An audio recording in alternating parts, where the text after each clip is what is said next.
Good evening नमस्कार আমরা দাঁড়িয়ে আছি বাঁকড়া বিশরপাড়া রোডে। এটা হচ্ছে বাঁকড়া বিশরপাড়া রোড। এটা এই মুহূর্তে এই সোজা রাস্তাটা চলে যায় হচ্ছে কল্যাণীর দিকে, কল্যাণী হাইওয়েতেও মিশে আবার বিশরপাড়া স্টেশনও যাচ্ছে। আমরা এই মুহূর্তে দাঁড়িয়ে আছি গফরদার বাড়ির কাছে। খুব বিখ্যাত দোকান, আমাদের খুব প্রিয় দোকান। সামনে সুকান্ত সংঘ ক্লাব। গফরদা প্রিপারেশন নিচ্ছে। এই যে দরজা গফরদার দোকানের কাছে। এটা হচ্ছে চায়ের দোকান, আমাদের আড্ডাস্থল। ইনি হচ্ছেন গফরদা, আমাদের ফেভারিট দাদা। আমাদের এখন চা খাওয়া পর্ব চলবে। এখানে অনেক কাস্টমার আসে, অনেক পার্টি হয়, অনেক কিছু হয়। আমরা সব গল্প শুনবো।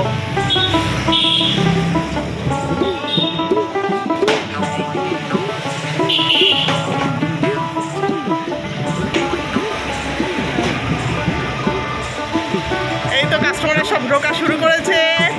দিদি দাদা বুঝছেন, আমাদের এখন চা খাওয়া। এই যে দেখুন,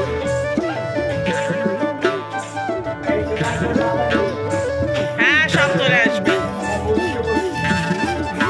ও বৌদি তো আসবেই। এই হলো ওপেন ভিউ।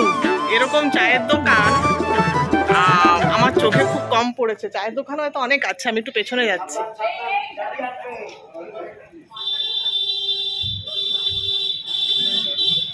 এই দেখুন প্রচুর প্যাসেঞ্জার যায়। সেই জায়গায় দাঁড়িয়ে এরকম জায়গায় আমাদের চায়ের দোকান।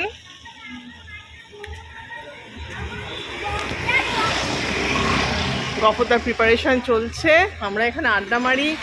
আমাদের ইভিনিং স্ন্যাক্স সব কিছু চলে।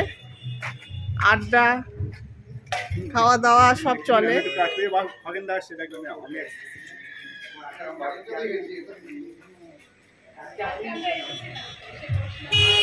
পার্মানেন্ট কাস্টমার চিন্টু দা। ইনি মুরাদ দা, এটাকে সবাই চেনে। আমি ভুল বললাম? হ্যাঁ মুরাদ দা। আচ্ছা, এই যে বাপিদা এসে গেছে। বাপিদা ছাড়া দোকান অচল, কারণ আমাদের কেবল টিভির মানে কেবল লাইন, আমাদের ওয়াইফাই লাইন সব কিছু বাপিদার হাতে। এই ভিডিও আপনাদের কাছে পৌঁছাবে এই ভদ্রলোকের সৌজন্যে। সুতরাং এবার বুঝতেই পারছেন চায়ের প্রিপারেশন কীরকমভাবে চলছে। দেখা যাক। এই তো স্টোভ, আগুন জ্বলে গেল। আমি বাইরে থেকেই ভিডিও করছি।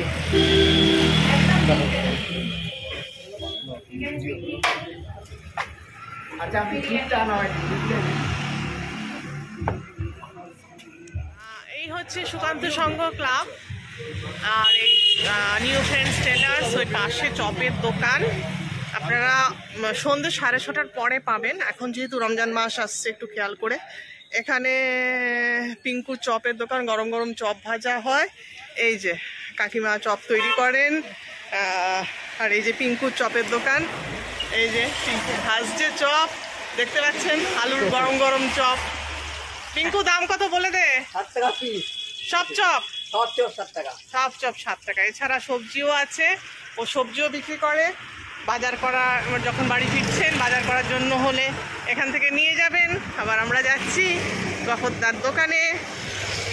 এই রাস্তাটা ভীষণ জনবহুল হয়ে গেছে কল্যাণী হাই রোডের সুবাদে। এবার যাকে ছাড়া গফরদা ইনকমপ্লিট। এই ভদ্র মহিলা, ইনি হচ্ছেন গফরদার অর্ধাঙ্গিনী। গফরদার সবসময় হাসি মুখে গফরদার পাশে থাকে। এই চায়ের দোকান, সাথে আমাদের যত রকমের আবদা। আজকে আলুর দম, কালকে মাংস, পরশুদিন অন্য কিছু, সব বৌদির জন্য। কিছু বলো? হ্যাঁ, সেই এই হাসি মুখটাই সব সময় দেখতে পাবেন। এই সবার ভালোবাসা, এটাই অনেক। সেটাই একসঙ্গে আনন্দ করে, এটাই দেখতে ভালো লাগে আমার। হ্যাঁ, সবাই আমরা এখানে, সত্যি কথা। আর সবচেয়ে বড় কথা, আজকের দিনে দাঁড়িয়েও আমাদের মধ্যে কোনো ধর্মের ভেদাভেদ নেই।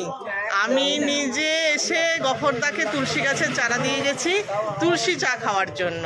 গফরদার মধ্যে তো নেই, বৌদির মধ্যেও নেই। হ্যাঁ, সেটাই, রোজ তুলসী গাছে বৌদি জল দেয়। আর এই যে এই দুজন কান্ডারি আছেন, তারা সবসময় গফরদার পাশে। গফরদার দোকান খুলতে না পারলে এনারা দুজন সবসময় করছে। চিন্টু দা, কিছু বক্তব্য বলো। এখানে যেভাবে চলা বলতে কি, আমাদের এটা তো এমন একটা জায়গা যে একবার আসবে, একদিন টাইম পাস করবে, আশা করি তার নেক্সট ডে আসার ইচ্ছে মানে হবেই। এই যে আরেকজন আছে, এনিও খায় চা, আপনিও বিস্কুট খান, এই যে বিস্কুট খাচ্ছে। হ্যাঁ, তো যাই হোক, আমাদের দর্শক মানে বা চা পিপাসু প্রেমীদের সংখ্যা কিন্তু আস্তে আস্তে বাড়বে এবং সকাল বিকেল বাড়ে।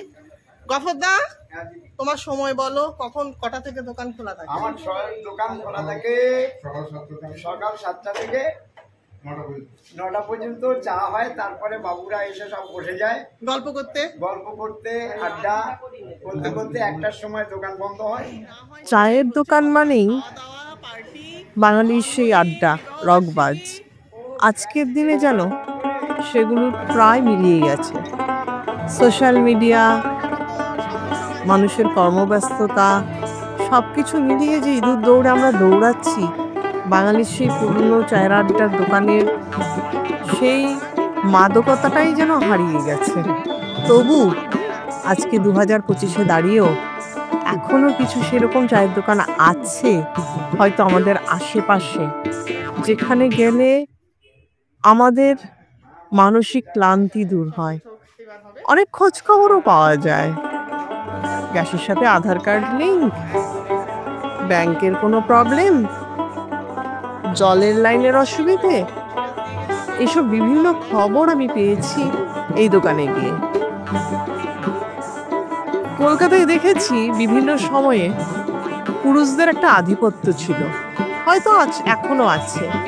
হ্যাঁ, আমরা 2-1 মহিলা যখন যাওয়া শুরু করলাম, আমাদেরকেও শুনতে হয়েছে, এরা বোধহয় বাড়িতে চা পায় না, এরা বোধহয় বাড়িতে চা বানাতে জানে না।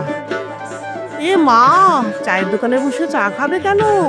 আমার বাড়িতে এসো, আমি তোমায় চা বানিয়ে খাওয়াচ্ছি। কি করে বোঝাই আমরা কেন চায়ের দোকানে যাই, স্পেশালি গফরদার দোকানে। গফরদার চায়ের স্বাদের একটা অমৃত ব্যাপার আছে। খুব দামি চা পাতা কিন্তু নয়, খুব সাধারণ চা পাতার মধ্যে যে অদ্ভুত ভালোবাসা, আন্তরিকতা, হৃদ্যতা, এই শ্রদ্ধা, পরস্পরের প্রতি পারস্পরিক একটা মেলবন্ধন, তার জন্যই বোধহয় চাটাতে সুস্বাদু হয়। আর আমরা দিনের শেষে, সে শীত হোক আর বর্ষা হয় গ্রীষ্ম, যে কোনো ঋতুতে আমরা অন্তত যাই যখন সময় পাই। আর কিছু মানুষ তো প্রতিদিনই যান, সে সকালের মর্নিং ওয়াক সেরে হোক আর ইভিনিং ওয়াকের পরে কিছুটা সময় কাটানো, একটা কোয়ালিটি সময়, একটু ভালো থাকা। কে না চাই আমরা একটু ভালোবাসা পেতে, কার না ইচ্ছে করে। সেটার সাথে যদি 1 কাপ চা মাত্র 6 টাকায় পাই, তাহলে আমরা তো কত খরচ এদিক ওদিক করি। কিন্তু আমরা কি সেই বিভিন্ন নামি দামি দোকানের অনেক দামের চা বানিয়ে সেই জিনিসটা পাবো, যেখানে গেলে 10টা লোকের সঙ্গে আমার দেখা হচ্ছে? যারা একাকিত্বে ভুগছেন, যারা সংসারেও থাকছেন, তারা তাহলে কেন ছুটে যান গফরদার চায়ের দোকানে? কি সেই রহস্যটা কিছুই না। আসলে আড্ডা, হই হই, একটু ভালোবাসা, ভালো কথা, রাগ অভিমান কি নেই? নিশ্চয়ই আছে, কিন্তু সেটা সেখানেই সমাপ্ত হয়ে যায়। পরের দিন আবার সেই হই হই, আবার আড্ডা, আবার কারোর বিপদে ঝাঁপিয়ে পড়া, আবার চা খাওয়া। এই নিয়েই চলবেও আমাদের আগামী দিনগুলো।